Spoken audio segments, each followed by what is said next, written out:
The following short story is specially designed for B1 intermediate level French learners.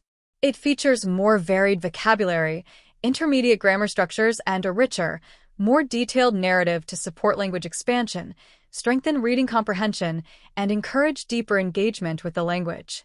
First, we will listen to the story spoken in French. Then we will listen to the story again in English.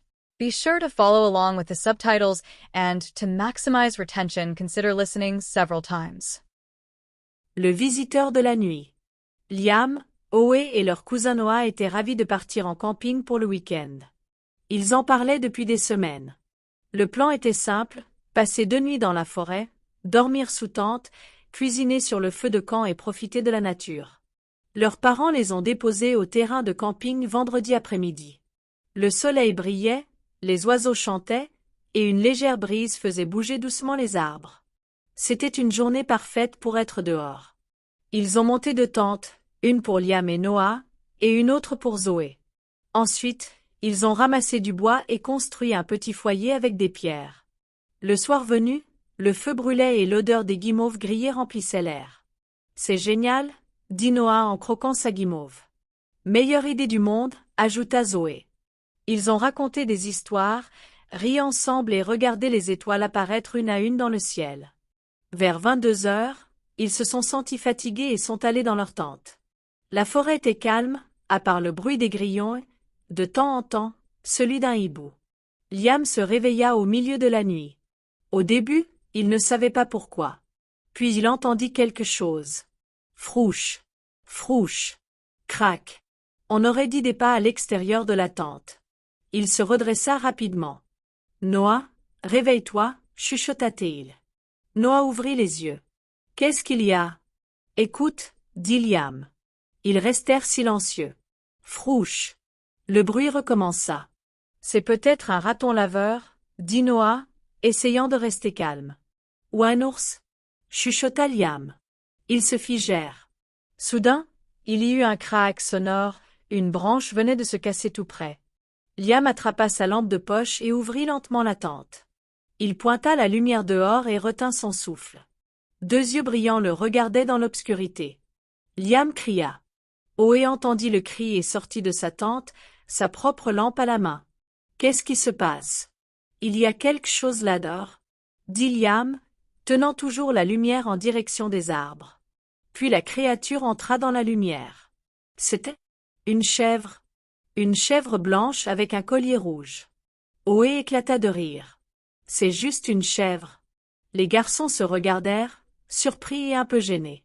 La chèvre marcha tranquillement vers le feu de camp, renifla autour, puis s'assit à côté d'une bûche comme si elle faisait partie du groupe. On dirait qu'on a un nouveau campeur, dit Noah.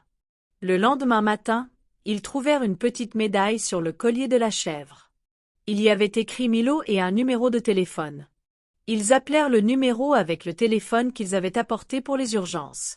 Une femme répondit et dit que la chèvre appartenait à une ferme voisine. Elle était très contente d'apprendre qu'il allait bien. Milo s'échappe parfois, dit-elle. Il adore rencontrer des gens. Elle vint le chercher 1 heure plus tard. Avant de partir, elle leur donna un panier de pain frais et de biscuits faits maison pour les remercier.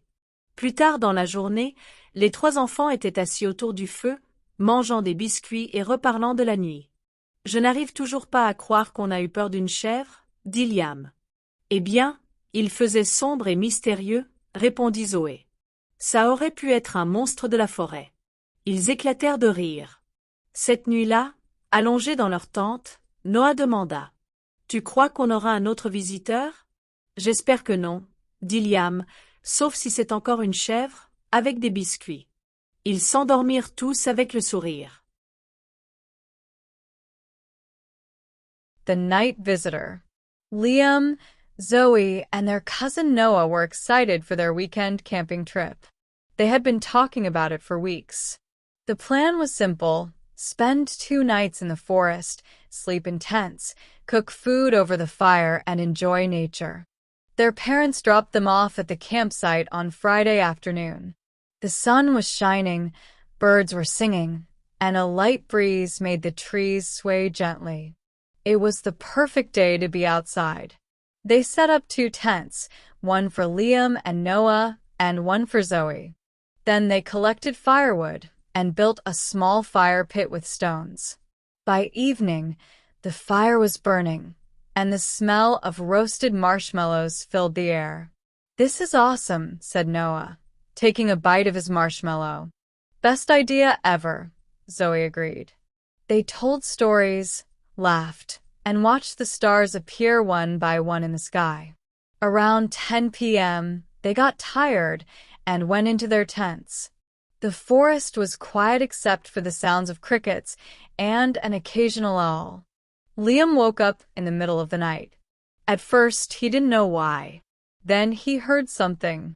Rustle, rustle, crunch. It sounded like footsteps outside the tent. He sat up quickly. "Noah, wake up," he whispered. Noah opened his eyes. "What's wrong?" "Listen," Liam said. They both stayed silent. Rustle. There it was again. "Maybe it's a raccoon," said Noah, trying to sound calm. "Or a bear," whispered Liam. They both froze.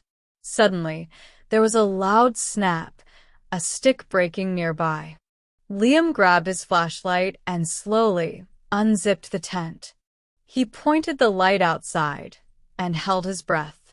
Two glowing eyes looked back at him from the darkness. Liam screamed. Zoe heard the scream and ran out of her tent, holding her own flashlight. "What's going on?" "Something's out there," said Liam, still pointing the light toward the trees. Then the creature stepped into the light. It was a goat. A white goat with a red collar. Zoe started laughing. "It's just a goat." The boys looked at each other, surprised and a little embarrassed. The goat walked calmly toward the campfire, sniffed around, and then sat down next to a log like it was one of them. "I guess we have a new camper," said Noah. The next morning, they found a small tag on the goat's collar. It said Milo and had a phone number. They called the number with the phone they brought for emergencies. A woman answered and said the goat belonged to a nearby farm. She was very happy to hear he was safe. "Milo escapes sometimes," she said. "He loves meeting people." She came to pick him up an hour later. Before she left, she gave them a basket of fresh bread and homemade cookies as a thank you gift. Later that day, the three kids sat around the fire, eating cookies and talking about the night. "I still can't believe we were scared of a goat," said Liam. "Well, it was dark and mysterious," said Zoe. "It could have been a forest monster." They all laughed. That night, as they lay in their tents, Noah said, "Do you think we'll get another visitor?" "I hope not," said Liam, "unless it's another goat with cookies." They all fell asleep with smiles on their faces. We hope you enjoyed this French short story. If you're looking to improve your French language skills, check out the following educational materials available for sale on Amazon. The books range from A1 beginner level all the way to C2 proficient level for more experienced students. We also have some daily exercise books, phrase books, themed short stories, and kids books. We have a large French selection, so head on over to Amazon if you are interested and check us out.